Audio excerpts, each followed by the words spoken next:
Java has lots of fonts to choose from. In a later lesson, I'll be showing you a simple program that you can use to get a complete list of all the fonts available on your system. Right now, I'm just going to use some of the standard fonts that are always installed.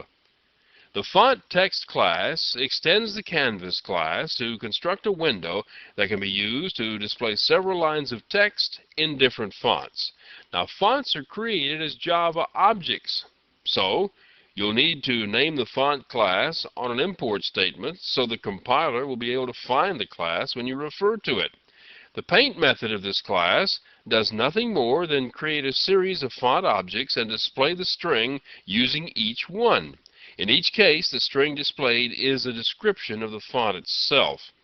The new keyword is used to create the font object. A font object must be created for a specific font name.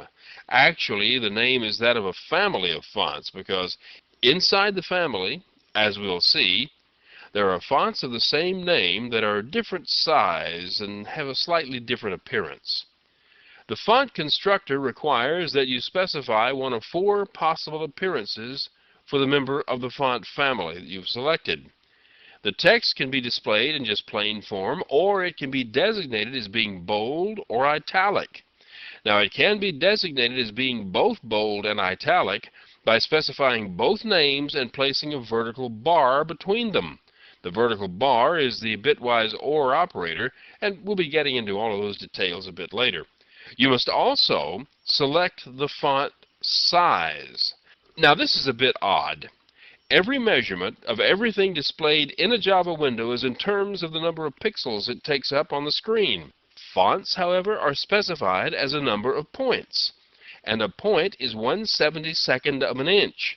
So, if you specify a font as being 12, you're saying that you want it to be 12/72 of an inch. Between you and me, this thing with points is a problem looking for a solution. Java sort of inherited the whole thing from the operating systems on which it runs. The size you specify is actually translated into a number of pixels at some point, and it will change sizes when you change screen resolution, so it really isn't measured as part of an actual inch. I mean, the Java program may have no idea how big your screen is.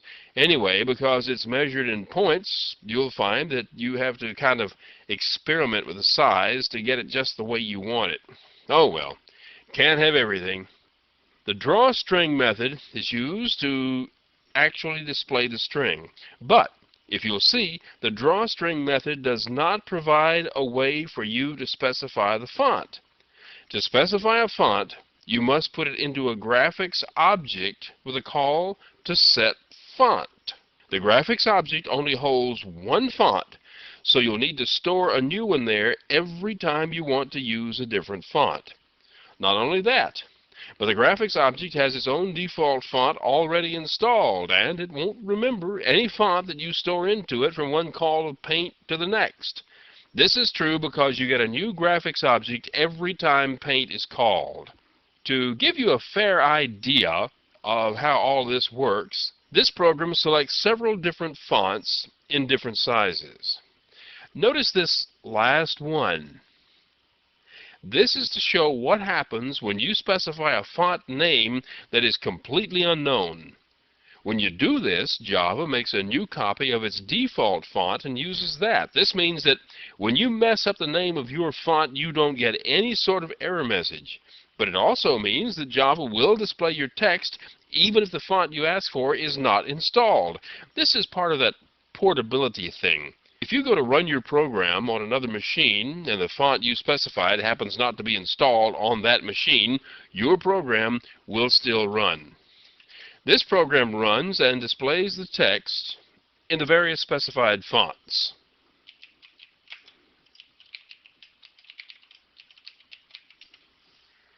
Now, notice this default name for the last line. On this machine, it looks very much like, and probably is, the sans serif font. On another machine, it may be an entirely different font, but it will be the one chosen to be consistent and compatible with the other windows on the system. If you decide you want to write a program that uses the default font on each machine, It's kind of tradition to specify the name of the font family as default. Okay, that's about it for fonts and displaying text. We'll soon be creating special fonts for buttons and pull-down lists, which is only a matter of creating a font object and setting it inside the button or the list. In later lessons, we'll be looking at animating text, but that's only a matter of using the standard animation techniques on what we already know about displaying text. The next lesson demonstrates how to display text in different colors.